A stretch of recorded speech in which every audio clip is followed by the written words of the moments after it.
Olá, seja muito bem-vindo, seja muito bem-vinda.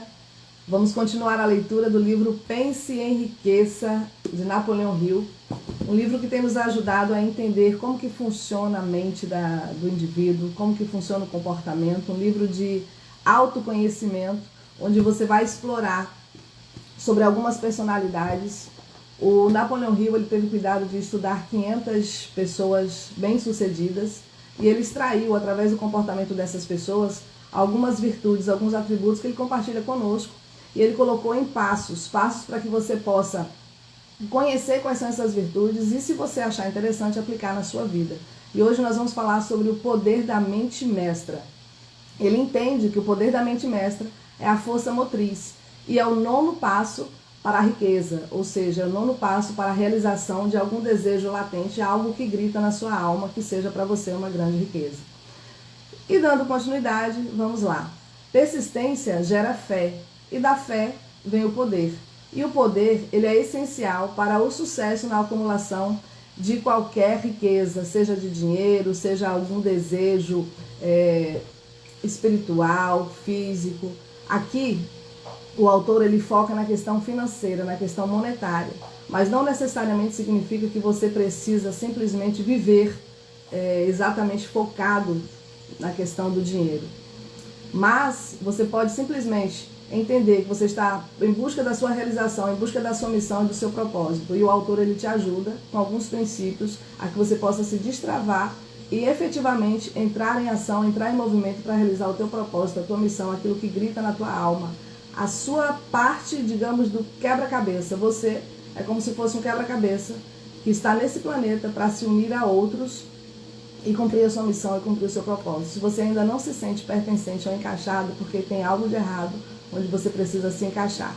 Então os planos sozinhos, eles são inertes, eles são inúteis e sem poder suficiente para traduzi-los em ação. Esse capítulo ele vai descrever o método pelo qual cada um poderia obter e aplicar poder. Poder ele pode ser definido como conhecimento organizado e direcionado de forma inteligente. Olha que interessante. Poder, conhecimento organizado e direcionado de forma inteligente. O poder, da maneira como o termo ele é usado aqui, ele se refere a um esforço organizado suficiente para possibilitar a alguém a transmutação do desejo em seu equivalente monetário. O esforço organizado ele é produzido pela coordenação desse esforço entre 2 ou mais pessoas, trabalhando na direção de uma finalidade precisa, num espírito de harmonia. É preciso poder para você acumular qualquer dinheiro. É preciso poder para você reter também esse dinheiro. E nós vamos estabelecer aqui como poder, como é que o poder ele pode ser adquirido. Se poder é conhecimento organizado, precisamos examinar. E existem 3 fontes principais de conhecimento. A primeira fonte é a inteligência infinita. Nós, como cristãos, eu como cristã, eu acredito que a inteligência infinita seja Deus.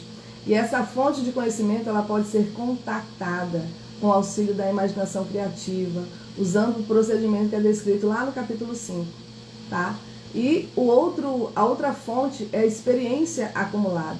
A experiência acumulada da civilização ou da parcela da civilização que for organizada e registrada, ela pode ser encontrada em qualquer biblioteca pública com um bom acervo. Uma parte importante dessa experiência acumulada ela é ensinada nas escolas e universidades públicas, onde foi classificada e organizada. E a terceira fonte é a experimentação e a pesquisa. Na área da ciência e em praticamente qualquer outra área da vida, novos fatos eles são reunidos, são classificados e organizados todos os dias.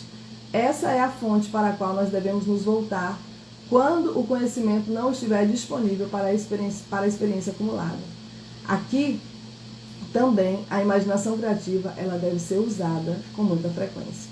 É possível obter conhecimento de qualquer uma das fontes que nós acabamos de mencionar. E ela pode ser convertida em poder, organizando-o em planos precisos e expressando esses planos em termos de ação. Um exame das 3 principais fontes de conhecimento revelará rapidamente a dificuldade que você teria caso você dependesse apenas do seu próprio esforço para reunir conhecimento e expressá-lo em planos firmes na forma de ação. Caso seus planos sejam abrangentes e exija muita informação, você precisa convencer outras pessoas a cooperarem antes de poder injetar nelas o elemento necessário do poder.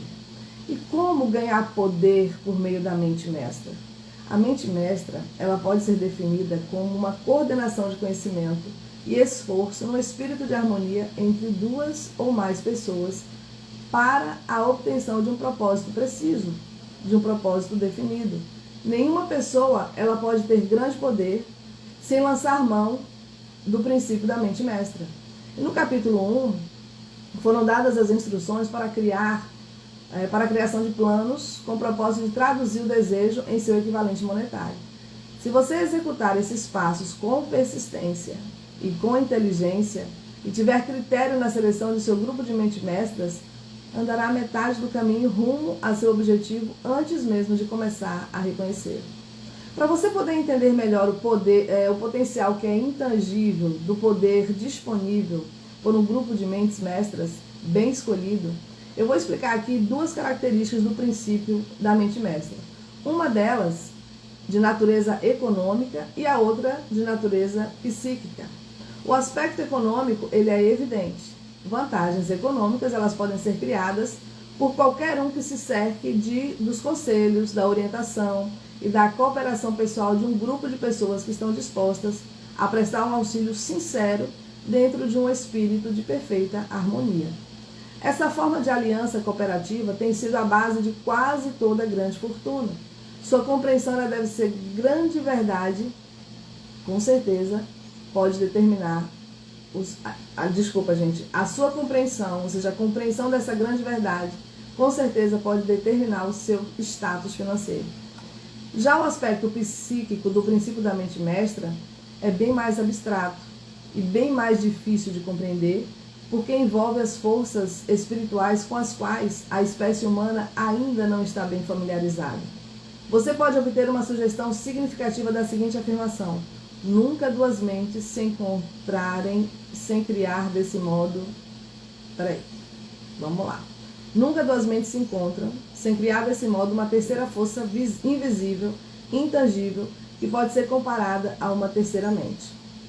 Tenha em mente o fato de que só existem duas substâncias conhecidas em todo o universo: energia e matéria. É sabido que a matéria ela pode ser dividida em unidades de moléculas, átomos, prótons, nêutrons e elétrons. Existem unidades de matéria que podem ser isoladas, separadas e analisadas. Da mesma forma, existem unidades de energia. A mente humana é uma forma de energia.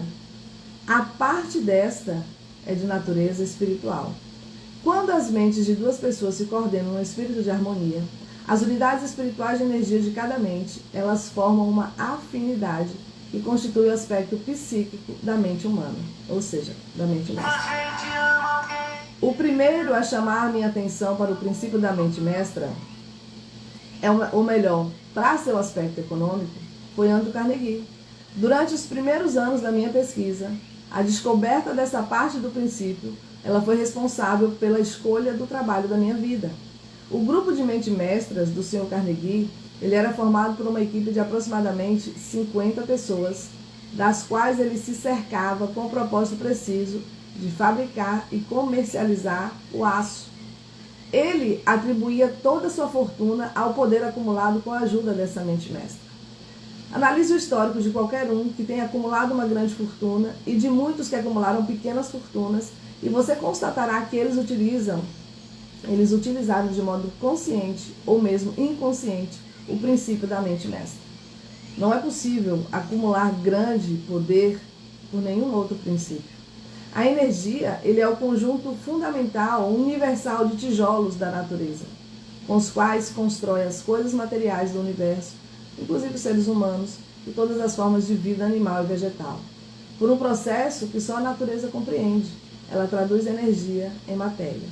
Os tijolos da natureza estão disponíveis para a humanidade na energia relacionada ao pensar. O cérebro humano ele pode ser comparado a uma bateria elétrica.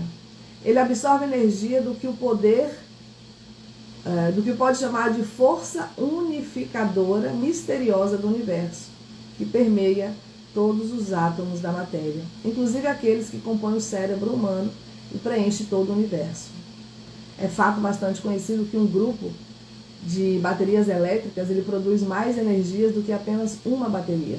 E também é sabido que uma única bateria produzirá uma energia proporcional ao número e à capacidade das células que contém. O cérebro ele funciona de modo parecido. Isso explica o fato de alguns cérebros serem mais eficientes do que outros e conduz à seguinte afirmação: um grupo de cérebros coordenados ou conectados no espírito de harmonia, ele gera mais energia de pensamento do que apenas um. Da mesma forma que um grupo de baterias gera mais energia do que apenas uma. Essa metáfora, ela torna imediatamente evidente que o princípio da mente mestra, ele detém o segredo do poder gerado por pessoas que se cercam de outras mentes capazes. Segue-se outra afirmação que se aproxima ainda mais do aspecto psíquico do princípio da mente mestra. Quando o grupo de cérebros individuais está coordenado e funciona em harmonia, a energia aumentada criada por essa aliança se torna disponível para todos os cérebros individuais do grupo. Henry Ford começou sua carreira profissional com a desvantagem da pobreza, do analfabetismo e da ignorância. E no período inacreditavelmente curto de 10 anos, Ford ele superou 3 desvantagens. Em 25 anos, ele se tornou uma das pessoas mais ricas dos Estados Unidos. Relacione a esses fatos o conhecimento adicional de que os passos mais rápidos de Henry Ford, eles puderam ser notados a partir da época em que ele se tornou amigo de Thomas Alva Edison. E você começará a entender o que a influência de uma mente em outro pode realizar. Dê um passo adiante e considere o fato de que as conquistas mais espantosas de Ford começaram a partir da época em que ele conheceu Harvey Firestone, John Burroughs, Luther Burbank, todos os três de grande especialidade, de grande capacidade intelectual. E você terá mais prova de que o poder ele pode ser gerado por uma aliança amigável de mentes. Restam poucas dúvidas, se é que alguma, de que Henry Ford foi um dos líderes mais bem informados do mundo dos negócios e da indústria de sua época. A questão de sua riqueza ela é indiscutível. Analise os amigos de Ford, alguns já mencionados aqui, e você estará preparado para compreender a seguinte afirmação: os indivíduos, eles assumem a natureza, os hábitos e o poder de pensamento daqueles com quem se associam no espírito de empatia e harmonia. Henry Ford, ele se livrou da pobreza, do analfabetismo e da ignorância, aliando-se a grandes mentes, cujas vibrações de pensamento ele absorveu. É por essa associação com Edison Burbank, só um minutinho, minha gente.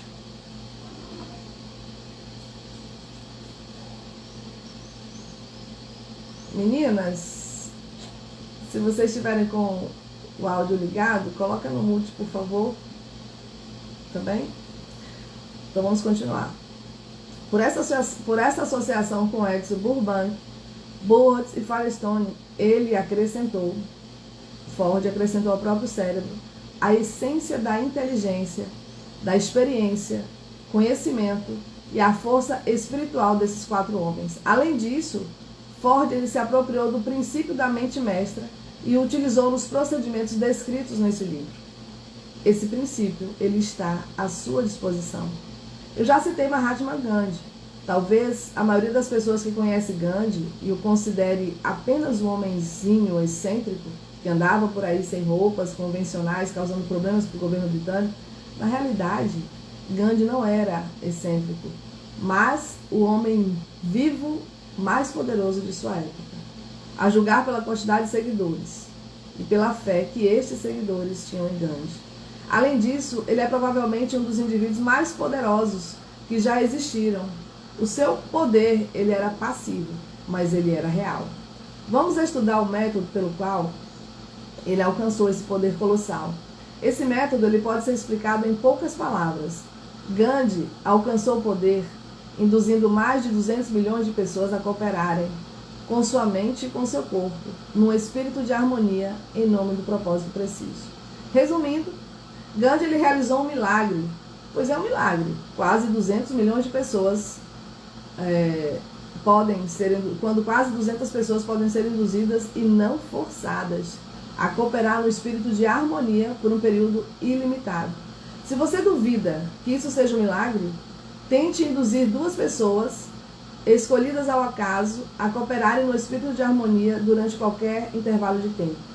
Toda pessoa que administra um negócio, ele sabe quanto é difícil fazer empregados trabalharem juntos no espírito que lembre remotamente a harmonia. A lista das principais fontes nas quais o poder pode ser obtido, ela é encabeçada, como já foi mostrado, pela inteligência infinita. Quando 2 ou mais pessoas se coordenam no espírito de harmonia e trabalham em direção a um objetivo preciso, essa aliança as coloca em posição de absorver poder diretamente do grande estoque universal da inteligência infinita. Essa é a maior de todas as fontes de poder. Ela é a fonte a qual o gênio recorre. É a fonte a qual todo grande líder recorre, quer conscientemente ou não. As outras 2 fontes principais nas quais o conhecimento necessário para a acumulação de poder pode ser obtida, experiência acumulada, e a experimentação e pesquisa, não são mais confiáveis do que os 5 sentidos humanos. Os sentidos, eles nem sempre são confiáveis. A inteligência infinita, porém, não se equivoca. Nos próximos capítulos serão adequadamente descritos os métodos pelos quais a inteligência infinita ela pode ser mais facilmente contatada. E esse livro, ele não é um curso de religião. E nenhum princípio fundamental que está descrito aqui tem a intenção de interferir, direta ou indiretamente, em hábitos religiosos. Esse livro se atém principalmente a ensinar o leitor a transmutar, a transformar o princípio preciso do desejo de dinheiro em seu equivalente monetário. Leia, pense e medite enquanto você estiver lendo. Leia, pense e medite enquanto você estiver lendo. O tema todo não vai demorar muito a se revelar e você poderá vê-lo em perspectiva. Por enquanto, está vendo o detalhe dos capítulos individuais. Dinheiro é algo tímido, fugídio, ele precisa ser cortejado e conquistado por métodos não muito diferentes daqueles usados por um amante decidido a conquistar o ser amado. E por mais coincidência que isso seja, o poder usado para cortejar o dinheiro não é muito diferente daquele que é usado para cortejar uma pessoa. Esse poder, quando usado com sucesso para obter dinheiro, ele precisa ser misturado à fé, ele precisa ser misturado com desejo, ele precisa ser misturado com persistência, ele precisa ser aplicado com base em um plano, e esse plano precisa ser posto em ação. Quando o dinheiro vem em grandes quantidades, ele flui para quem o acumula com a mesma facilidade com que a água corre morro abaixo. Existe na vida uma grande fonte de poder invisível, que pode ser comparada a um rio, levando em direção à riqueza todos aqueles que seguem o seu fluxo e em direção à infelicidade e à pobreza todos aqueles que teimam em nadar contra a correnteza. Todos aqueles que acumularam fortuna reconheceu a existência desse rio de vida, da vida. Ele consiste no processo de pensamento da pessoa. As emoções de pensamento positiva formam o lado da correnteza que conduz à fortuna. As emoções negativas formam o lado que conduz a correnteza abaixo em direção à pobreza. Entender que você mesmo pode controlar onde se posicionará nessa correnteza da vida é de suma importância para quem estiver lendo este livro com o objetivo de acumular fortuna, pois essa compreensão ela conduz ao reconhecimento de que qualquer um pode querer riqueza, e a maioria quer, mas apenas uns poucos sabem que um plano objetivo e um desejo ardente de riqueza são as únicas maneiras confiáveis de acumular riqueza. Caso você se veja ao lado da correnteza da vida, que conduz à pobreza, entenda que tem dentro de si o poder de se impulsionar até o outro lado. Seu remo não são a filosofia e os princípios expostos nesse livro. Eles só terão serventia se forem aplicados e usados. Ler e julgar esses princípios apenas, seja de que modo for, não lhe trará qualquer benefício. Você precisa empunhar seu remo e agir. Algumas pessoas passam pela experiência de alternância entre os lados positivos e negativos da correnteza, encontrando-se algumas vezes do lado positivo e outras vezes do lado negativo. O recente e difícil período econômico levou milhões de pessoas do lado positivo da correnteza para o negativo. Esses milhões estão lutando, alguns desesperados e com medo, para retornar ao lado positivo. Esse livro foi escrito especialmente para eles. A pobreza e a riqueza, muitas vezes elas trocam de lugar. Condições econômicas que mudam rapidamente ensinaram ao mundo essa verdade. Embora muita gente talvez não se lembre da lição por muito tempo, a pobreza ela pode assumir deliberadamente o lugar da riqueza e, em geral, o faz. Quando a riqueza assume o lugar da pobreza, a mudança ela costuma ser ocasionada por planos bem concebidos e cuidadosamente executados. A pobreza não precisa de planos, não precisa de ninguém para ajudá-la, pois ela é ousada e implacável. A riqueza é tímida e recatada.